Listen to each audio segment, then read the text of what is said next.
Hey, Coach Duffy here. Today I'd like to go through 3 movements that you should do prior to any exercise. That goes for running, resistance exercise, whether you're playing a quick pickup game of basketball. These are 3 really good dynamic movements that throw in flexibility, a little bit of strength, and range of motion. All things that you should do to prep yourself for any type of movement. The old school way of thinking is the old left over right, go down and touch your toes. That's kind of what we used to growing up.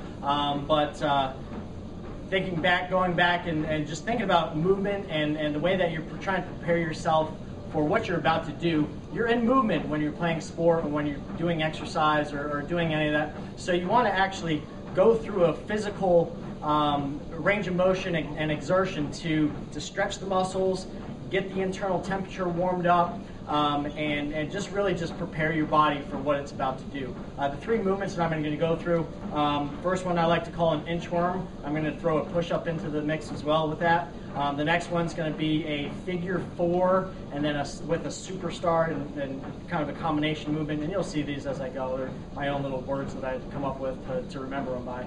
And then the next one's a rotation into a straight leg hamstring stretch after that. So I'm going to head to the other end of the room. Inchworm's going to be first, so just follow me as I go.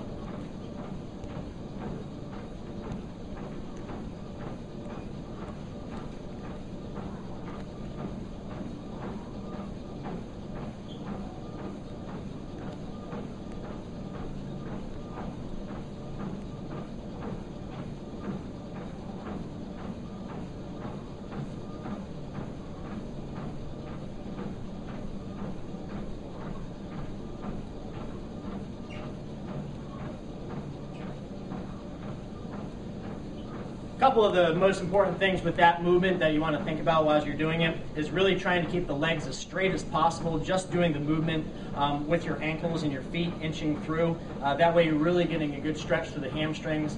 And then obviously steadying yourself with your upper body and your shoulders as you come out. And you notice as I got down into that push-up position, my body stayed nice and straight.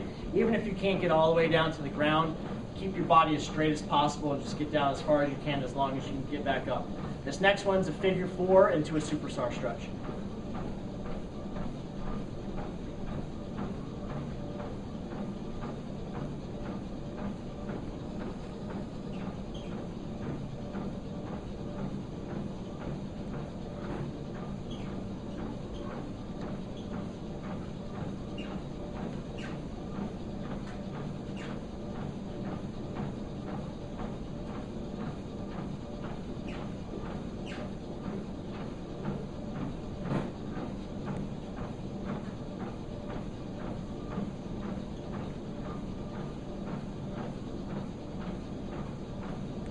A couple things with that one. Obviously, it's a lot of balance, and once you try it out, you'll figure out that it's actually a lot harder than it looks. But when you're doing that crossover position, it's okay to kind of hold on to your foot or your leg to steady yourself and make sure it doesn't slip on you.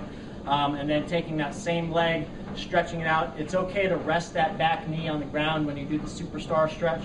You're just looking to get a really good stretch through the quadricep, through the hip flexor, up through your core, and obviously shoulders and back too as you're stretching back.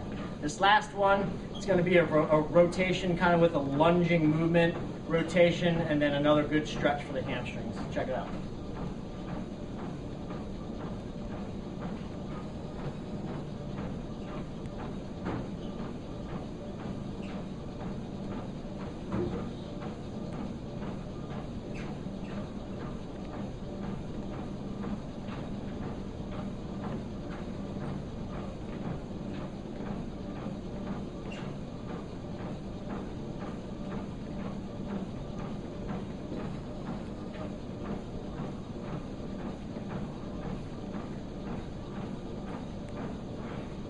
And as you see, especially with this last one, you're really getting through a lot of the different movements that you're going to hit with any type of exercise or sporting movement.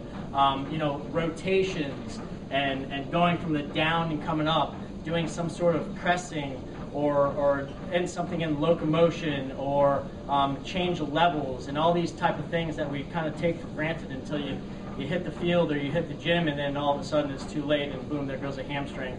or bam, you blew out your back or whatever have you. So really, really great for prevention of injury and just preparing your body for some high intensity is what you should be doing when you're focusing on in the gym. Even okay to do after an exercise too, just kind of a cool down as well.